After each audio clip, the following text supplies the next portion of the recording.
Todos, aqui é a Thaísa, e vamos falar agora sobre a irrigação das estruturas na região de cabeça e pescoço. Pode passar? Nesse slide, é importante identificarmos quais os dois tipos arteriais responsáveis pela irrigação das estruturas de cabeça e pescoço. As duas artérias responsáveis são a artéria carótida comum e a artéria vertebral.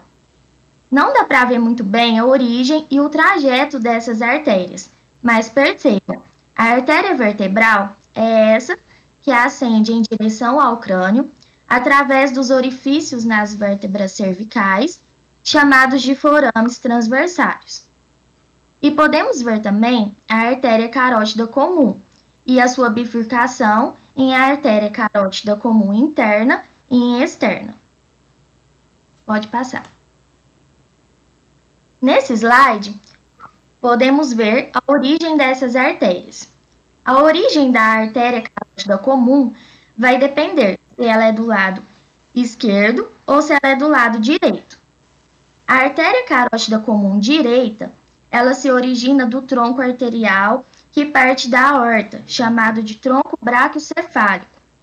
Este, por sua vez, se bifurca, então, em artéria carótida comum direita e artéria subclávia direita. Já a artéria carótida comum esquerda, ela não surge de um tronco, ela surge diretamente do arco da aorta e ascende. Assim como a artéria subclávia esquerda, que surge do arco aórtico. Outro componente da irrigação das estruturas de cabeça e pescoço é a artéria vertebral. Elas se originam das artérias subclávias. A artéria vertebral direita se origina da artéria subclávia direita. A artéria vertebral esquerda se origina da artéria subclávia esquerda.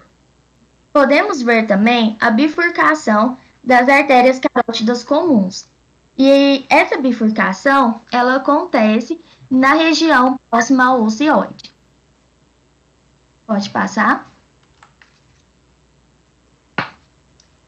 Então, no nível do ocioide, a artéria carótida comum, ela se bifurca em interna e externa. A artéria carótida externa é uma das duas principais divisões da artéria carótida comum, uma das artérias mais importantes do sistema cardiovascular. Como disse anteriormente, ela emerge do arco aórtico do lado esquerdo e da artéria braquiocefálica do lado direito. Ela ascende na lateral do pescoço, no interior da bainha carotídea, que é encontrada logo posteriormente ao músculo externo cleidomastóide. A artéria carótida interna, por sua vez, ela passa pelo canal carótico e vai irrigar o encéfalo.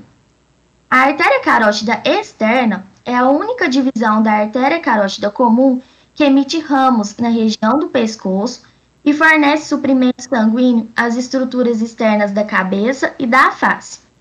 Ela vai irrigar as partes moles da cabeça, meninges, pescoço e vísceras cefálicas. A artéria carótida externa, ela é dividida em duas regiões, a região cervical e a região cefálica. A região cervical dela compreende entre a margem superior da cartilagem tireoide até a face medial do ventre posterior do músculo digástrico. As regiões superiores correspondem à região cefálica. Pode passar? A artéria carótida externa, ela possui então 8 ramos, sendo eles 3 ramos anteriores. Nesse slide podemos ver 2 deles. A artéria tireoide superior, que vai irrigar a glândula tireoide e a laringe. E a artéria lingual, que possui várias ramificações para irrigar a língua. Pode passar. Nesse slide, podemos ver, então, os 3 ramos anteriores. A artéria tireoide superior e a artéria lingual, como falei anteriormente, e a artéria facial, que possui várias ramificações para irrigar grande parte da face. Pode passar. Outros ramos dela são os 2 ramos posteriores, que dentre eles tem a artéria occipital que irriga os músculos da região occipital e o couro cabeludo, e a artéria auricular posterior, que passa posteriormente ao meato acústico externo e vai irrigar orelha interna, células mastóideas, pavilhão da orelha e a glândula parótida e a TM. Outro ramo dela é o ramo medial, que é a artéria faríngea ascendente, que vai irrigar a faringe. Pode passar. Outros ramos dela são os dois ramos terminais. A artéria maxilar, que vai irrigar o meato acústico externo, membrana timpânica, dura mater, calvária, mandíbula, gengivas, dentes, músculos temporais, pterigoides, masséteres e bucinadores. Outro ramo terminal é a artéria temporal superficial, que irriga a região temporal do couro cabeludo. Então, a artéria carótida externa, ela possui os 8 ramos, sendo 3 anteriores, 2 posteriores, um ramo medial e os 2 ramos terminais. Pode passar. Olá, pessoal, aqui é a Lavínia, e agora nós vamos conversar um pouquinho sobre a irrigação do encéfalo. Mas já de antemão, eu já aviso vocês que a gente vai começar a abordar esse assunto de uma maneira bastante introdutória, sem a gente se aprofundar muito, porque para a gente compreender a distribuição das artérias encefálicas, todos os seus ramos, toda a sua distribuição, a gente precisaria ter algumas noções topográficas e anatômicas prévias do sistema nervoso. E como a gente ainda não trabalhou esse assunto, é melhor que esses maiores detalhes de irrigação sejam também abordados numa monitoria específica que a gente vai ter da anatomia do sistema nervoso. Bom, e para iniciar o assunto, é importante a gente definir o que é o encéfalo. O encéfalo, gente, é a parte do sistema nervoso central que se encontra no interior do crânio, sendo composto por 3 estruturas básicas, que são essas representadas esquematicamente nessa figura aqui ao lado, no canto superior direito. O encéfalo se compõe por cérebro, cerebelo e por tronco encefálico, certo? Convém ressaltar, gente, também antes de entrar na parte específica das artérias, que essas estruturas do encéfalo, elas são estruturas bastante especializadas, bastante complexas, e que elas são constituídas por tecido nervoso, um tecido cujas células têm altas taxas metabólicas. O que é isso? Elas funcionam muito, e, portanto, elas consomem bastantes combustíveis celulares, que são a glicose e o oxigênio. E para elas conseguirem, esses combustíveis, as células nervosas, elas precisam ser irrigadas. Elas precisam ser irrigadas continuamente, porque elas não param de funcionar, assim como várias outras células do nosso, todas as células do nosso corpo, mas elas também precisam ser irrigadas de uma maneira intensa. O fluxo sanguíneo nessas artérias precisam ser muito grandes, justamente por conta desse metabolismo mais acelerado, certo? E é por conta disso que as estruturas encefálicas, em geral, elas são altamente dependentes de uma circulação arterial que seja bastante adequada. Só para vocês terem uma ideia, gente, um exemplo básico, se por acaso a circulação sanguínea cerebral ela ficasse parada por cerca de 7 a 10 segundos, a gente já teria uma perda de consciência. Por quê? Porque é uma forma de o nosso cérebro ativar menos áreas que são responsáveis pela consciência e deixar ativas e fornecer mais oxigênio, mais glicose, mais combustível para aquelas áreas que são mais importantes para a nossa sobrevivência, que são as áreas responsáveis pelas nossas funções vitais, os centros respiratórios e tudo mais. E se a gente tivesse a parada da circulação por cerca de 5 minutos, a gente já teria processos de morte celular, tendo necrose de tecido cerebral e levando a lesões encefálicas irreversíveis. Certo? Então, só para vocês entenderem a importância da irrigação dessas estruturas. Bom, além da definição de encéfalo, uma outra coisa muito importante que está presente aqui nesse slide são as características específicas das artérias encefálicas. São características que as diferem um pouco da maior parte das artérias do nosso organismo. Antes de a gente citar essas características, esses aspectos em si, já convém falar que essas características, elas permitem que as artérias encefálicas sejam capazes de suprir as necessidades do tecido nervoso, que são muito grandes, como a gente falou anteriormente, mas sem prejudicar a integridade desse tecido. E aí vocês podem me perguntar, como é que uma artéria, né, poderia prejudicar a integridade do tecido nervoso? E a resposta, gente, é que as artérias, como a gente sabe, elas são vasos que conduzem sangue sob pressões um pouco mais elevadas. E, portanto, elas pulsam. O Júlio já deu uma introdução boa para a gente lá na parte inicial da monitoria. Essas pulsações arteriais, elas se dilatam, né? A longo prazo, elas poderiam comprimir e lesar as estruturas cerebrais, as estruturas dos tecidos que circundam essas artérias, certo? Sendo importante, portanto, o desenvolvimento dessas características que eu vou falar para vocês, para tentar evitar a presença dessas lesões, né? E constituindo formas de tentar amenizar essas pulsações arteriais. Bom, e essas características específicas, agora vamos propriamente a elas estão descritas nesses quadrinhos abaixo. A primeira característica se relaciona ao fato de que as artérias encefálicas, elas apresentam nas suas paredes uma maior quantidade de fibras musculares e uma menor quantidade de fibras musculares, e uma maior quantidade de fibras elásticas com relação às demais artérias do nosso organismo. Como o Júlio abordou, gente, nas paredes das artérias, especificamente na túnica íntima, a gente tem uma lâmina que chama lâmina elástica interna. É justamente nessa lâmina elástica interna que as artérias encefálicas têm uma maior quantidade de fibras elásticas.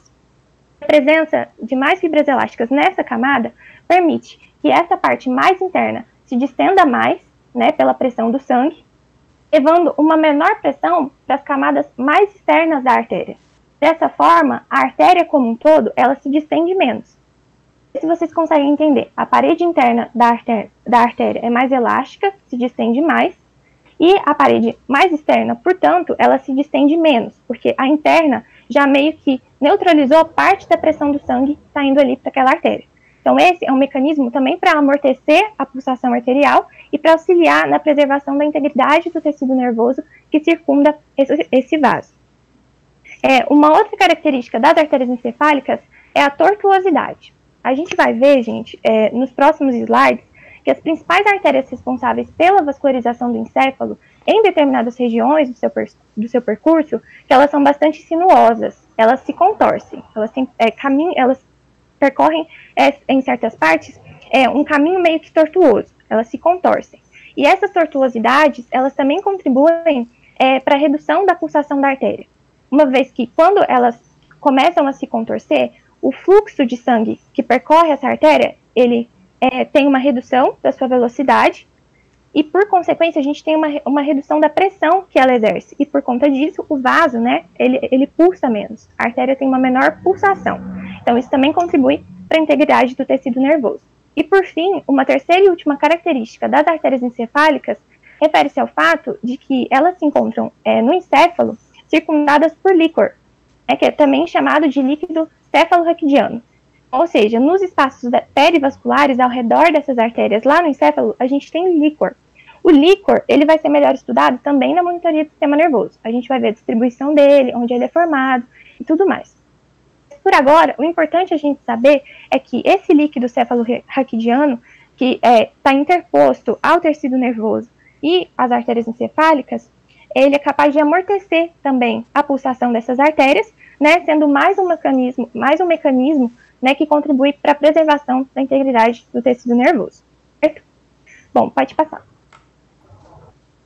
Vistas essas características gerais das artérias encefálicas, há os dois sistemas arteriais que são importantes para a vascularização do encéfalo.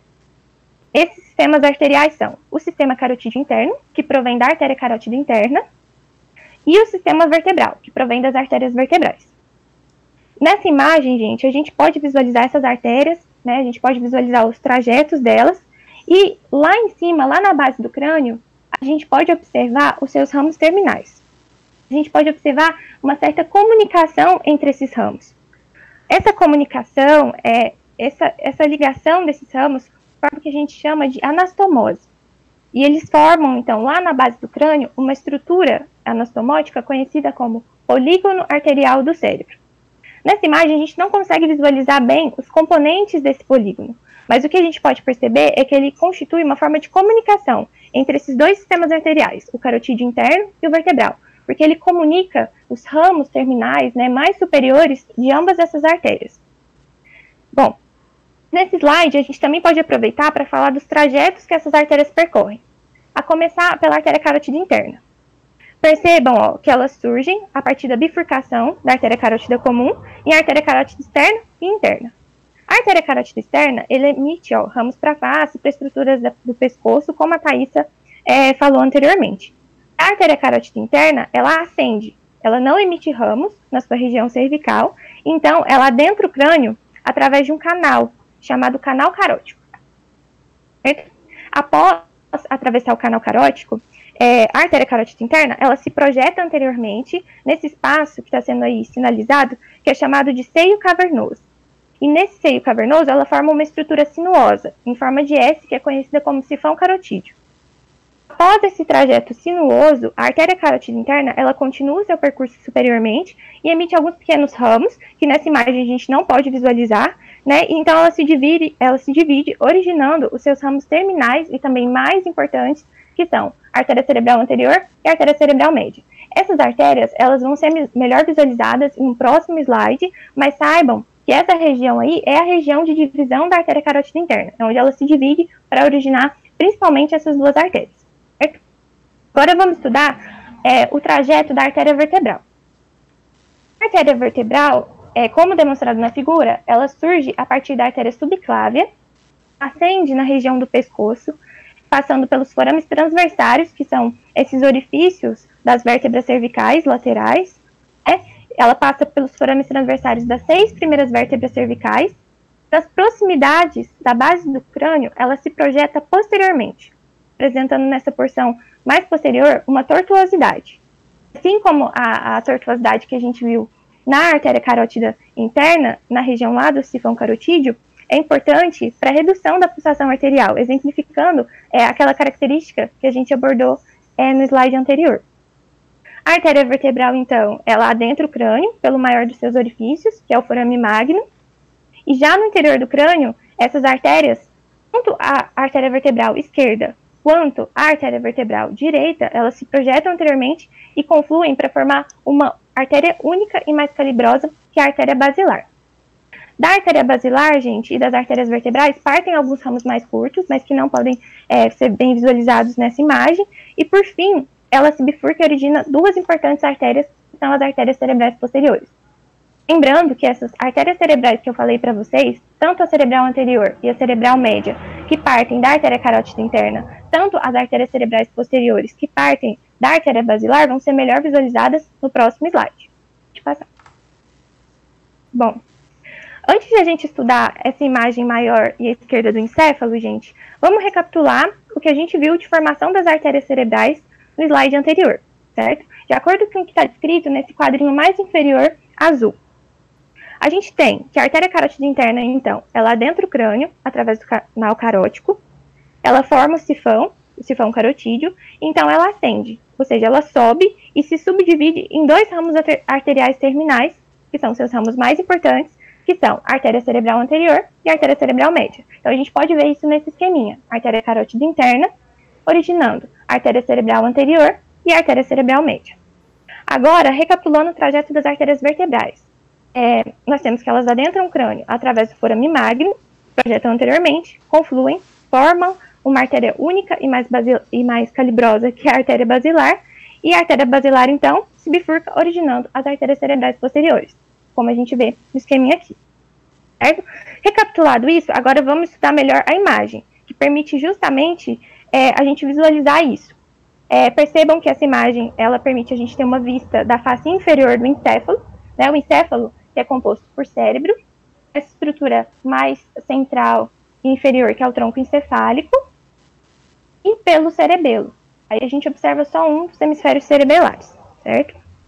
Bom, nessa imagem, vocês não precisam se assustar com a quantidade de vasos. O que está demonstrado aí é basicamente aquilo que a gente já veio falando, certo? E aí, o que a gente pode observar? A gente pode observar que da artéria carótida interna parte uma artéria em direção a uma região que é chamada de fissura longitudinal do cérebro, que é essa região que tem entre os dois hemisférios cerebrais, mais anteriormente, e ela parte para essa região mais anterior, sendo responsável pelo suprimento de boa parte da face medial dos hemisférios cerebrais, certo? Bom, já o outro ramo que parte da artéria carótida interna é a artéria cerebral média. A artéria cerebral média, ela parte da artéria carótida interna e ela se dirige para a região mais lateral e externa do cérebro. A gente já achou a artéria cerebral anterior e a artéria cerebral média. Agora, gente, a gente precisa visualizar a artéria cerebral posterior. Lembrando que as artérias cerebrais posteriores, elas surgem a partir da artéria basilar, e por sua vez, surge a partir da confluência das artérias vertebrais. Então, a gente tem lá, ó, na parte mais inferior do tronco encefálico, a gente tem as duas artérias vertebrais que ascendem, e na região de um sulco presente no tronco encefálico chamado sulco bulbo pontino, não se preocupem agora com essas nomenclaturas, que depois vocês vão entender, elas formam essa artéria única e mais calibrosa, que é a artéria basilar. Percebam que da artéria basilar a gente tem alguns ramos, pequenos ramos, assim como a gente tem ramos que partem das artérias vertebrais. A gente não vai se preocupar em nomear esses ramos agora. Agora, para nós, o importante é ver como se formam as artérias cerebrais. E por fim, então, a artéria basilar se bifurca nas duas artérias cerebrais posteriores, certo? Então, a gente conseguiu identificar nessa imagem as três artérias cerebrais. Agora, vamos para a imagem da direita.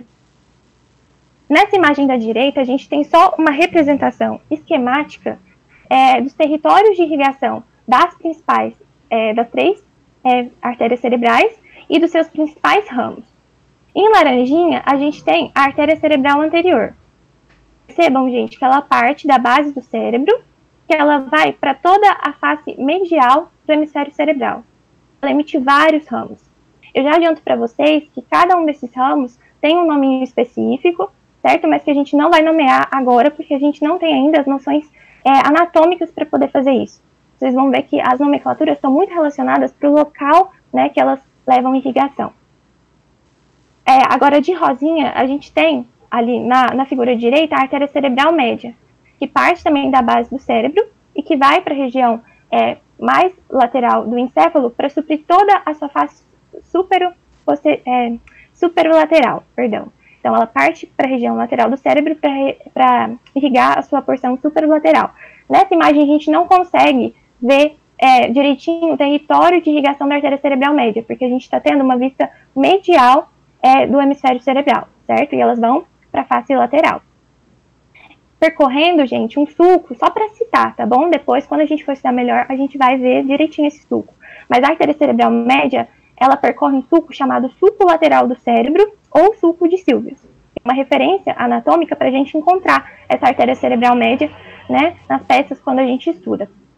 E por fim, de vermelhinho, a gente tem a artéria cerebral posterior, que também parte ali da região da base do cérebro, mas que tem uma origem diferente da artéria cerebral anterior e da artéria cerebral média. Porque, para relembrar, as artérias cerebrais posteriores, elas partem da artéria basilar, ela parte para a região, ela irriga, né, a artéria cerebral posterior e os seus ramos, eles suprem boa parte da face inferior do cérebro. Não toda a face mais anterior da face inferior, que não é irrigada pelas artérias cerebrais posteriores, mas elas irrigam boa parte da face inferior do cérebro e elas são a única fonte de irrigação para essa parte mais posterior dos hemisférios cerebrais, né, do cérebro, e são a região dos lobos occipitais.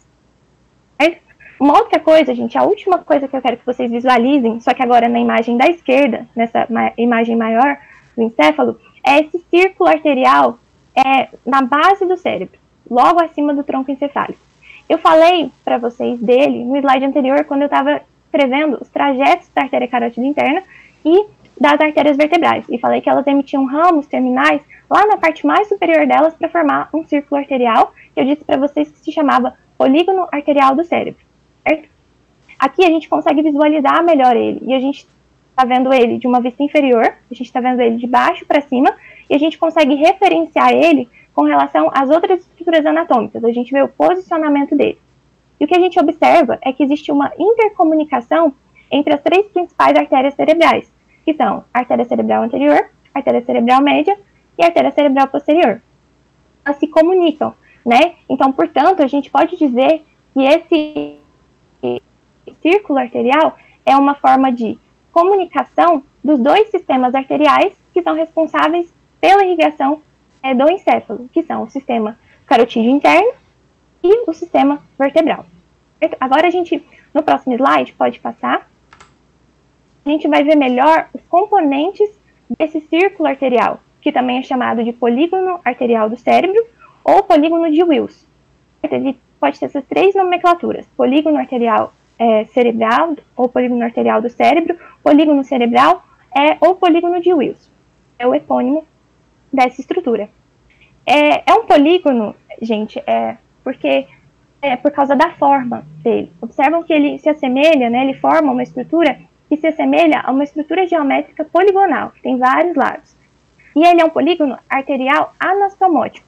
É considerado anastomótico porque, como a gente viu anteriormente, ele se constrói a partir da anastomose, da comunicação, né, de ramos arteriais, formando então essa estrutura. A finalidade dessa estrutura, gente, seria propiciar uma fonte de irrigação colateral para o encéfalo, mediante os quadros em que a gente tivesse obstrução de alguma das artérias que são responsáveis pelo suprimento do encéfalo. Mas observem que eu falei que o objetivo dele é tentar propiciar. Isso não é uma garantia. Então, a simples existência desse polígono arterial no cérebro não é uma garantia de que ele vai conseguir, por exemplo, num quadro obstrutivo, um quadro de obstrução de alguma das artérias carótidas ou então de alguma das artérias vertebrais, que ele vai conseguir, por conta dessa intercomunicação, manter um suprimento sanguíneo arterial adequado para todas as estruturas do cérebro. Isso acontece, gente, porque essas anastomoses que eu vou mostrar para vocês, elas são as mais comuns, mas elas podem variar de pessoa para pessoa. E, além disso, outros fatores também influenciam na possibilidade de estabelecimento de uma circulação colateral, que seria uma via de circulação alternativa nesses casos em que a gente tem obstrução. Como, por exemplo, a idade da pessoa que está com esse quadro obstrutivo, né, que vai influenciar na estrutura, né, das suas paredes arteriais. Então, existem outros fatores que influenciam, mas a finalidade dele principal, assim, desse polígono, seria tentar propiciar essa fonte de irrigação colateral. Agora, vamos para os componentes desse polígono.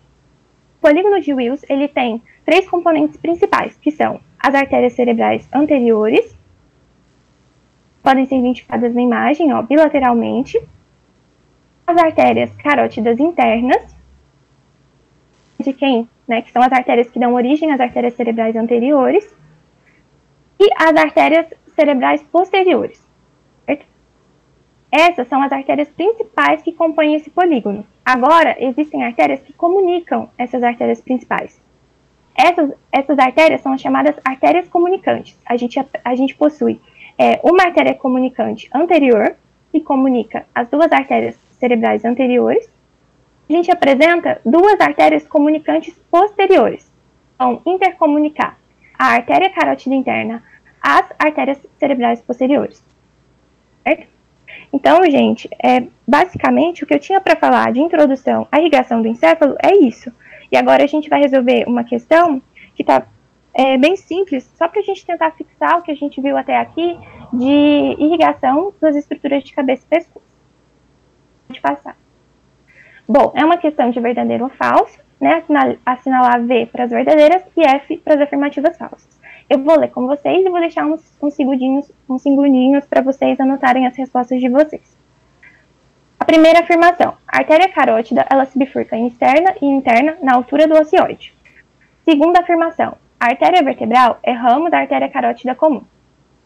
Terceira afirmação: a artéria basilar é formada pelas artérias vertebrais. Quarta afirmação: a artéria carótida comum direita é um ramo direto do arco da aorta. E quinta afirmação: a artéria carótida externa emite 10 ramos. Pronto, agora vocês anotem aí as respostas de vocês e já a gente corrige.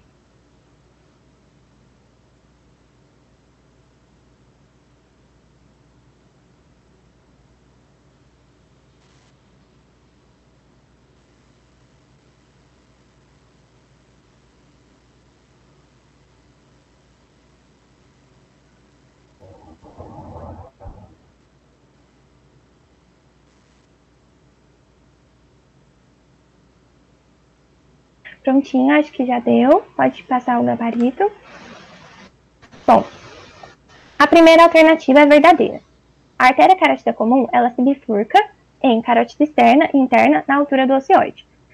Só um adendo aqui, gente, podem existir outros locais de bifurcação, mas essa é a bifurcação mais comum.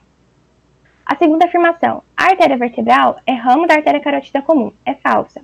A artéria vertebral, ela surge da artéria subclave, certo? Não da artéria carótida comum. A terceira afirmação é verdadeira. A artéria basilar, ela é formada a partir das duas artérias vertebrais. Quarta afirmação, é falsa. A artéria carótida comum direita é um ramo direto do arco da aorta? Não, a artéria carótida comum direita, ela é um ramo do tronco braquiocefálico. E esse tronco, que por sua vez parte do arco da aorta. E a quinta afirmativa, a artéria carótida externa emite 10 ramos, é falsa, porque ela não emite 10 ramos, ela emite 8 ramos, como a Thaisa disse, e só para recapitular, 3 ramos anteriores, artéria tireoide superior, artéria lingual e artéria facial, 2 ramos posteriores, que são a artéria occipital e a artéria auricular posterior, um ramo medial, a artéria faríngea ascendente, e 2 ramos terminais, que são a artéria maxilar e a artéria temporal superficial, certo? Então aqui eu encerro a parte de cabeça e pescoço. Oi, gente, aqui é o William de novo. Eu vou continuar com você.